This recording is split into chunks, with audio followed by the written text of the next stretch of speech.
दरम्यान राज ठाकरेंनी केलेले आरोप हे नैराश्यातनं केलेत असा आरोप सुषमा अंधारेंनी केलाय।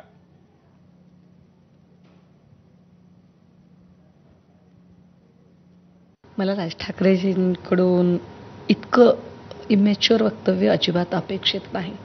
निश्चितपणे काल बीडला जे काही घडलं किंवा ज्या पद्धतीने घडलं हे माझ्यासारख्या लोकशाही आणि संविधानिक मार्ग मानणाऱ्या माणसाला हे जरा न पचणारं आहे की आपण मुद्द्यांचा प्रतिवाद मुद्द्यांनी करू शकतो आणि वैचारिक पद्धतीने करू शकतो।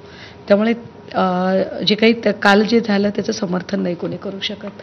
मात्र डेस्पिरेटली, अगतिकतेने, उद्विग्नतेने किंवा फार नैराश्यातून कदाचित राज ठाकरे आज हे वक्तव्य करत असावेत।